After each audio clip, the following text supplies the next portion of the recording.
The Seven Locks. Nadia was a key maker in a busy port city, renowned for her unparalleled skill. Her locks could hold more than material treasures. They could safeguard secrets, protect dreams, and even bind oaths. Yet, despite her mastery, Nadia carried 7 locks on a chain around her neck that she had never opened. Each lock was unique: a rusted iron clasp, an intricate golden spiral, a fragile glass orb, and more, each shaped with a purpose she could no longer remember. She only knew they were hers. One cold, restless evening, a stranger entered her shop. They were cloaked in shadows, their voice a whisper that slid into her ears like silk. "You have 7 locks, but no keys," the stranger said. Their tone was not mocking, but curious. "Do you not wish to know what they hold?" Nadia's heart lurched. "I've tried to forget them." "But they've never forgotten you," the stranger replied. They placed a folded letter on her counter and left without another word. Nadia stared at the letter, her fingers trembling. When she unfolded it, she found a map and a single line written in a jagged script: "Unlock the truth, or forever carry the weight." The first lock, friendship. The map led her to the Whispering Valley, a place where the air hummed with energy. At the valley's entrance stood a young girl, clutching a simple iron key. Her smile was as warm as sunlight. "Alia?" Nadia whispered, her voice cracking. The girl's eyes sparkled with recognition. "It's been so long, Nadia. Don't you remember?" Nadia's breath caught. Alia had been her childhood friend, the one she'd spent endless summers with, climbing trees and weaving daisy crowns. But time had pulled them apart, and Nadia had buried those memories beneath layers of life. Without a word, Alia slid the key into the iron clasp. It clicked open, and a flood of emotions overwhelmed Nadia: laughter, mischief, and the ache of losing someone she once thought would be there forever. "You abandoned me," Alia said softly, her form flickering like smoke. "I didn't mean to," Nadia replied, tears streaming down her face. "Life pulled me away." "Friendship fades when untended," Alia said, "but even faded bonds leave their mark." The lock crumbled, and Alia disappeared. The second lock, family. Deeper in the valley, Nadia found her mother, waiting beside a clear stream. She held a wooden key in her calloused hands. "Mother?" Nadia whispered. Her mother smiled, but her eyes were heavy with sorrow. "You never came back." The words cut like a knife. Nadia had left home years ago, promising to return, but she never did. She told herself she was too busy, too far away. Her mother unlocked the wooden latch, and the memories hit like a wave. Her mother's gentle hands braiding her hair, the warmth of their hearth, the arguments that drove her away, and the guilt that followed her ever since. "I thought I needed to leave to find myself," Nadia said, her voice breaking. "And did you?" her mother asked. Nadia couldn't answer. The latch dissolved, and her mother's form faded, leaving Nadia to grapple with the hollowness inside her. The third lock, passion. On a jagged cliff, Nadia met a man with fiery red hair.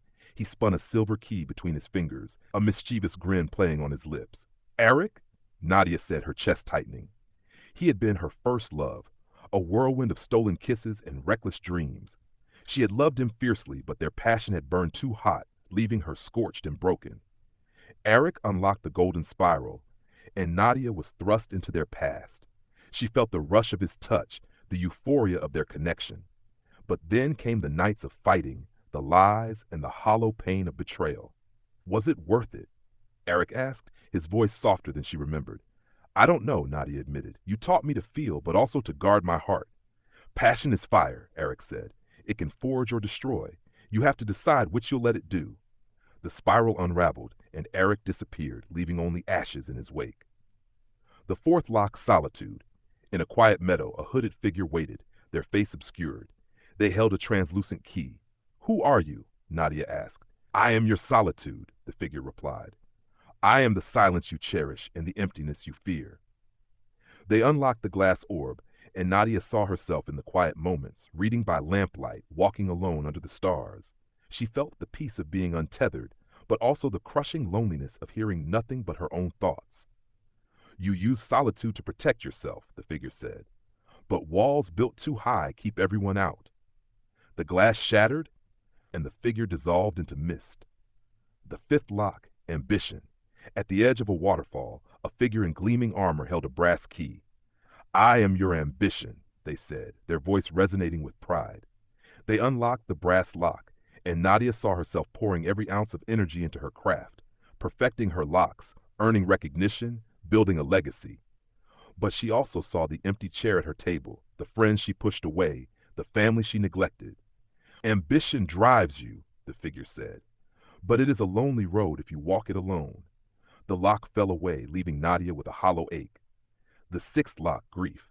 In a shadowed grove, a pale woman with hollow eyes held an ebony key. I am your grief, she whispered. The black iron clasp opened, and Nadia was consumed by loss. She saw the faces of those she had loved and lost, her parents, her friends, even the pieces of herself she had left behind. Grief is the weight of love, the woman said. It never leaves, but it makes you stronger if you let it. The clasp dissolved, and Nadia fell to her knees, sobbing. The self-lock. At the valley's peak, Nadia found a mirror framed in gold. Her reflection held a crystal key.